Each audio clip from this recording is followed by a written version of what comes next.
We can categorize acids and bases into sort of two categories, which we're going to call strong acids and weak acids, or strong bases and weak bases. And so here's what we mean by that. In a strong acid or strong base, it means that the acid or base completely ionizes in water.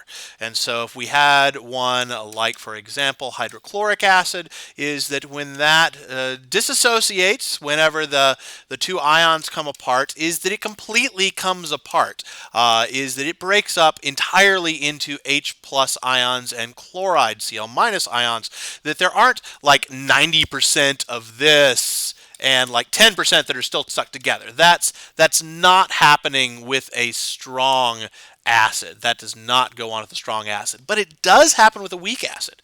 In weak acids, the acid or base only slightly ionizes in water, and so what it may end up happening if you had a weak acid is that the H and the hydrogen and the anion may sort of stick together most of the time, and sometimes they sort of come apart and form their H plus and whatever the anion is ion that's out here. So an example of this might be HBr. So we have hydrobromic acid. So in hydrobromic acid is if we do HBr plus, oops, that's not right. HBr plus H2O. Right in here is what's going to happen is the hydrogen is going to jump over to the water molecule, making the HBr a Bronsted-Lowry acid because of the proton donor, leaving an H3O plus hydronium ion. The water is going to be the Bronsted-Lowry base. Or from an Arrhenius standpoint, you'd say the HBr is going to break up into hydrogen ions, and so because it's putting off hydrogen ions, then it's going to end up being an acid as well. But the key here is that when this reaction happens, that completely breaks up. There are no little chunks of H's and Br's stuck together after that HBr is placed into water. Once it's there, it is broken up into hydronium ions and bromide ions, and that's it. They're separate like that. But on the other hand, hydrocyanic acid, HCN, is that some of those HCNs, it donates the proton over to the water and forms hydronium, and it forms a cyanide ion. But then at the same time, you notice the arrow goes back the other way, right? Is not like this one, it only goes from left to right, is then sometimes what's going to happen is that hydronium ion is going to donate a proton back to the cyanide, because remember that hydronium is going to be the conjugate acid because it came from the original base. We had to remember the base over here and the acid over here, and so that means the hydronium is going to be the conjugate acid and the cyanide is going to be the conjugate base. And so that reaction goes both ways. And so because it's a reaction that goes both ways, it's at equilibrium, is that at any given time you take a snapshot of the situation, minutes or hours or seconds or days after you've mixed this in, and you will see that there are still some H's stuck to cyanides. There's some of those that are acting as a molecule, and then there's some that are in the hydronium and in the cyanide molecules here. It's a little bit of both, and so that's what happens in a weak acid. Weak acids end up in equilibrium between the loose ions that have formed the conjugate acid and conjugate base, or the original acid and base molecules or ions that it starts with. So one way to think about it is basically like this. Strong acids are more effective proton donors. Strong bases are more effective proton acceptors. If an acid is a very effective proton donor, it's going to give away all of its protons and give away them all, and it's not going to take any back. And so that's what happens in a strong acid. In a strong base, the reverse of that happens. The reverse of that happens is that it's a very effective proton acceptors. All it does is it accepts protons. Once it's accepted those protons, it's not going to give them away anymore. Okay. So weak acids, we could say then, are poorly effective proton donors. They're not very effective at all. And so they do sometimes sort of give away their protons, but then when someone wants to give it back, they'll sort of take them. So that's sort of the difference between a strong acid and a weak acid, a strong base and a weak base. Now, a word of warning, because these words strong and weak have a couple other ways you could interpret them that's not the way that it's meant in chemistry. The first one is, don't confuse a strong acid with a highly concentrated acid. Okay, is that, you could say, hey, I'm just going to put 1 microgram of HCl into something, and then I'm going to put like 5 tons. I'm going to saturate this solution with hydrofluoric acid or something like that. Is that, when we say strong, we're not talking about concentrated. That's a completely different thing. You can have a highly concentrated weak acid, basically meaning that there is a lot of solute that's in that solution. It's just that because it's a weak acid, is that it's in that equilibrium. It doesn't completely ionize. And you could have a very dilute strong acid where you put just a tiny, tiny bit of that strong acid in, but because it's a strong acid, it'll completely ionize. It breaks apart into its ions and doesn't go back. Second thing, don't confuse strong acids with highly reactive acids. You might think, oh, if it's a strong acid, then it'll like eat through anything. Well, that's an issue of reactivity, not so much of how strong the acid is. A great example of this is hydrofluoric acid, HF, is that it is an incredibly reactive acid because of the fact that fluorine is so electronegative, it really wants an electron. And so you can't even store it in glass bottles for the most part, unless they have some sort of coating on them. It'll eat right through that glass. In fact, you can use it to etch glass. But it's a very weak acid because it doesn't fully ionize. And so don't mix up highly concentrated acids. The concentration has nothing to do with how strong it is, and don't confuse the reactivity of the acid with how strong it is. Strength of acid, when we say a strong acid or weak acid, we're simply talking about how readily it completely ionizes. Strong acids completely ionize, break up into their ions, and then stay that way. And then weak acids only partially break up because they reach an equilibrium where the acid and base react, and then the conjugate base and conjugate acid back react until it reaches some equilibrium. So let's take a look. What we have on here is we have a ranking of acids and bases. And so on the left side, right here in the red, it shows you our strongest acids. These are, as it says, 100% ionized in water. So hydrochloric acid breaks up entirely into H plus and chloride Cl minus ions, and H2SO4 breaks up entirely into H plus and sulfate ions, and same thing with hydronitric acid below it. And then as we go down the list, the strength of the acid decreases. And then over on the right side, we have our bases. And so this one, we're sort of trying to keep the continuum here, is that that our bases are weak up at the top, and then they get stronger as you go down. And so as we go down these two columns, we're going from more acidic to more basic. Now, there's a really interesting pattern, though, if you take a look at what particular bases are picked and the order that they're in. HCl is a really strong acid. Well, what's its conjugate base? Well, since an acid, according to Bronsted-Lowry, is a proton donor, it donates away its hydrogen, leaving just a chlorine and an electron, so it becomes Cl minus.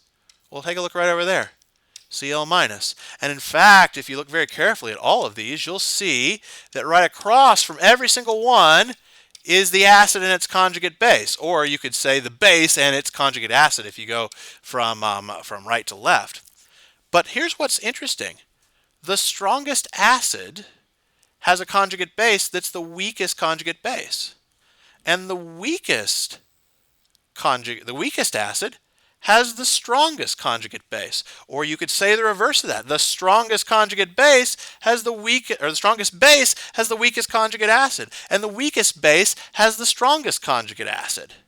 And the one that's sort of a middle one, I got a weak acid and a weak base. Not really weak, but a middle acid and a middle base. Is that for the most part, the stronger the acid, the weaker the conjugate base. The stronger the base, the weaker its conjugate acid. And this does make a lot of sense because we said that a strong acid is a particularly effective proton donor. We'd expect it wants to donate its protons, but it doesn't want to take them back. And if it doesn't want to take them back, that makes it not a very good conjugate base. And so that's that sort of idea here. And the same thing would be true if you had something that's only a so-so. It's a very weak acid. It really doesn't want to give a proton all that much, but it will if it has to. Then it also means that's probably likely to take one back.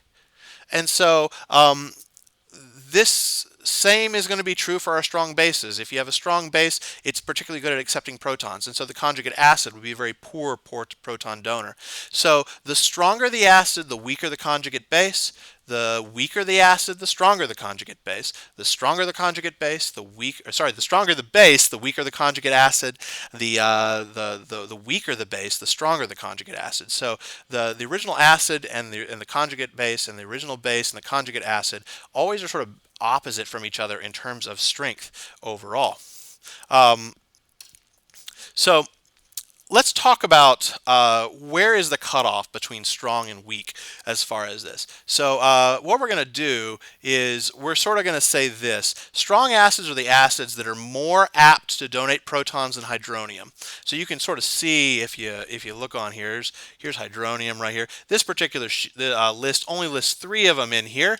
Hydrochloric acid right there, and sulfuric acid, which actually isn't even on this list right here, and then the nitric acid, which is right here. But for what we're doing here, we are going to call these our strong acids: hydrochloric, hydrobromic, hydroiodic, which you notice if you look at the second to last period, the halogens, they're sort of the middle group that's in the halogens here. So not fluorine, but then we have bromine, or chlorine, bromine, iodine that all sort of fit right in there.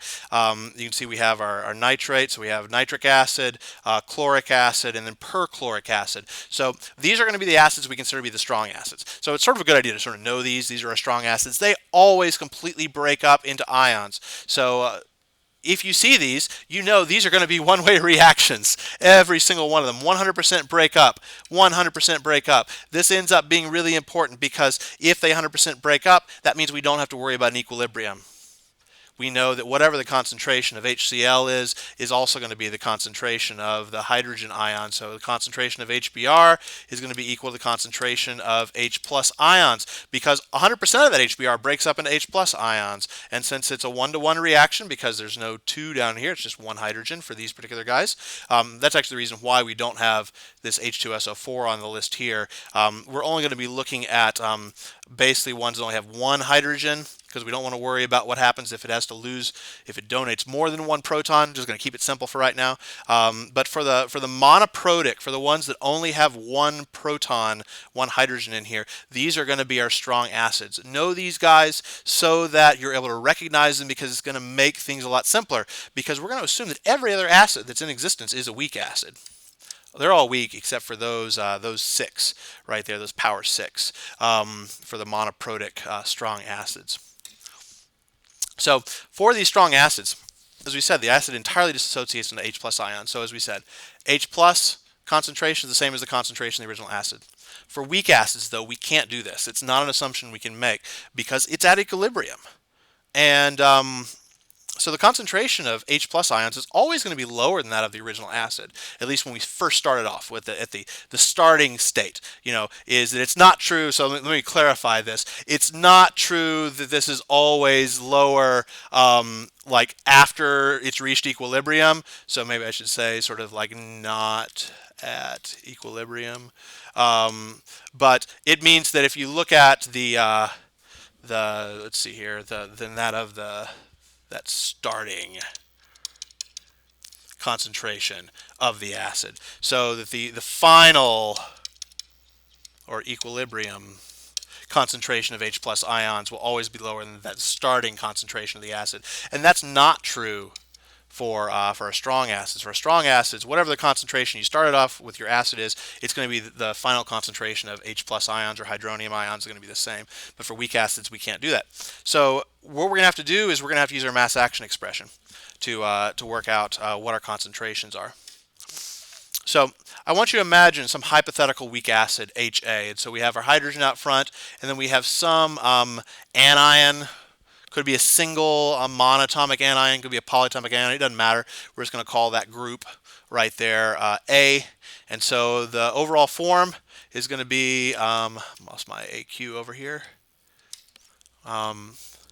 that HA, that acid in aqueous solution plus water, because of the fact that that acid is going to donate a proton over to the water, we're going to end up with hydronium, and we're going to end up with the anion from that all floating around by itself. Now, because it's a weak acid, that means this doesn't 100% go all the way over to the right. It starts going to the right, and at the same time, what's going to happen is the hydronium is going to donate a proton back to the aide, whatever ion that is here, causing the reaction to reverse.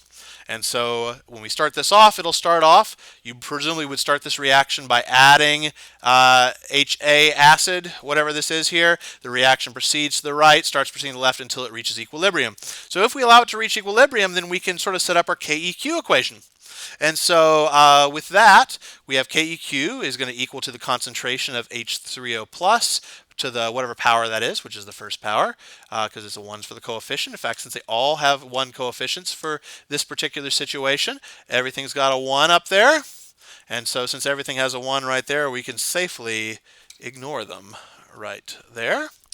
So KEQ is a concentration of hydronium times the concentration of our A- ion over the concentration of water and the concentration of our original acid, or of the acid at equilibrium. Remember, these are equilibrium concentrations on these.